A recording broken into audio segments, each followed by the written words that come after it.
Hello friends, hope you all are doing well and staying creative. The topic of today's video is going to be drones. And no, we're not talking about the flying machines, but the sound that's like... That was a terrible impression, but you know what I'm talking about. They're essentially one note or a chord that plays continuously throughout a piece of music, or at least through a big section of a track.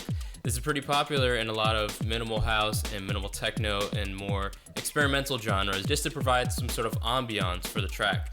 Now, if you just leave a drone playing continuously without any changes for minutes on end, it's gonna get boring. So that's what I'm gonna cover in this video, is how to keep your drones interesting, even though it's just one note or one chord, how to keep them interesting and flowing throughout the course of 5, 6, 7, or more minutes. So without further ado, let's get right into it. So I have this track here, I'll play it for you in a sec, and there's a drone playing right here. It's a Vortex drone, and it's playing for about 6.5 minutes. So it's a pretty good chunk of the track, pretty much like 80-90% of the track. And first off, if you want to know where to get some good drones, check out Drone Labs pack. That's where I got this one from. It's a free Ableton pack. If you did buy Ableton, of course, you get access to this pack for free. So check it out. It's got a lot of cool drones. Anyway, I'll play parts of the drone, skim through it, and show you what it sounds like, and then break it all down. So let's get started. I'll start out by soloing it.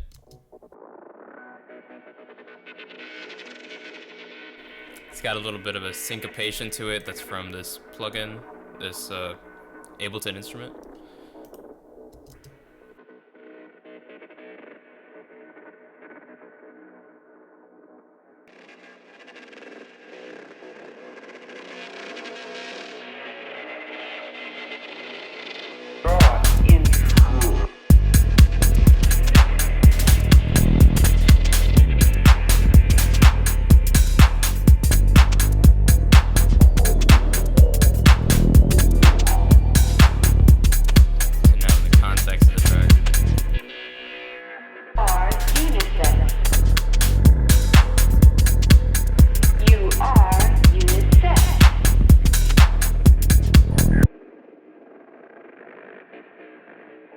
So hopefully now you have an idea of what this drone sounds like. And even though it's just one note, there is a lot going on under the hood. So the first thing, there's a couple key things to creating a really long, interesting drone sound. But the thing I want to touch on here is the length of the pattern. So this is actually a 48, 50 bar pattern that I kind of just punched out, just playing on the keyboard just randomly.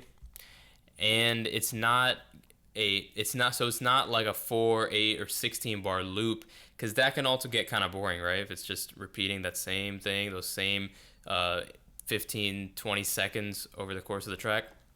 So what I do is I recorded a really long section, 48, 50 bars, right?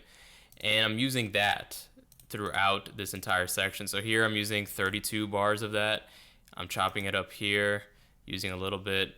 And so that gives a little bit more of a random feel to it, as well as it keeps it from being too loopy and stale. And it can work even with, you know, more like monotonous drone sounds that don't have these syncopation like this one has, right? If you listen to this, this has that LFO going crazy. Like that. And the rate on that LFO is changing. Even if it doesn't have that, you could still use this kind of technique, right? It doesn't have to play as if you were just pressing the key for the entire length. You can have it go on and off and come in and out, right? That's one of the keys here. The second key, this is really, really important, is automation. And automation, especially when it comes to, you know, 6.5, 7 minutes, can seem kind of daunting, but I'm here to assure you that it is not. All the automation that's happening here, so there's a bunch of parameters being automated. So first off, in this Ableton preset, it comes with all these macro controls. So these are controlling a bunch of different parameters within the plugin, within this instrument, which I can open up, right? This is like a wavetable thing. It has all these effects. That's one of the cool things about using Ableton presets and Ableton instruments. You can do a lot of cool stuff really quickly. So all these are being automated. There's a filter, this low pass filter. There's a texture, which is changing the tonality of the sound. I've opened up another channel of Vortex Drone here without the automation, just so I can play you some stuff. So I can just go through this. So this is like a low pass filter. This is a texture, so this is kind of changing the tonality of the sound. So if I open up that filter, changing that tonality. This is the LFO, this trickle. There's some filth thing, I don't know, it's like, that's also changing the tonality in some way, right? So there's all these different parameters. So in this instance, all those are being manipulated, and so that's creating that never-ending chaos. The thing is, I did all that automation just in one take.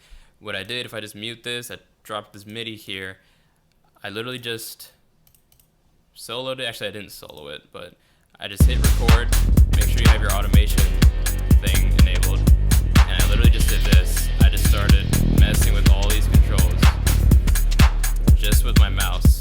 I didn't even use my APC, just my mouse.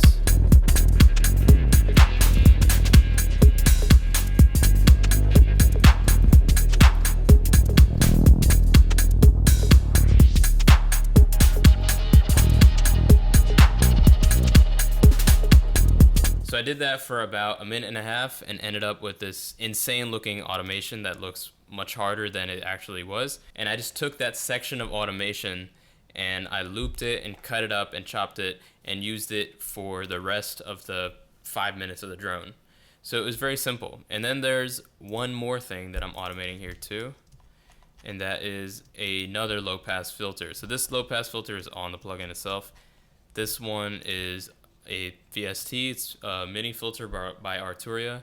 So I'm also doing some cutoff automation here as well, because I like the sound of this filter, so it's kind of cool having both the low pass filters interact with each other. So that's just providing one more layer of automation. So in total you have about, I think it's 6 parameters, 1, 2, 3, 4, 5, and then 6 for the filter. So you have 6 parameters being automated, actually 7, because there's also some volume automation happening here too, right? It's fading in at the beginning, and then on certain parts where I want to emphasize the drone and have it be a little bit more prominent, of course, I'm bringing it up a couple dB. So even that little volume automation goes a long way. And before you know it, you got like 7 minutes of drones. And with using these Ableton devices that have the macros, it of course makes it a little bit easier. But with any other VST, it's the same principle, right? You have all these parameters you can automate, whether it's a filter cutoff, an envelope, ADSR, or some sort of delay, right? All those things can be automated. And when you automate all those parameters, it can really add another dimension to that sound. Well, there you have it. It's a pretty quick video, but nonetheless, I hope you all found this helpful. If you did, don't forget to leave a comment, like, and then subscribe to the channel. So thank you, stay creative, peace.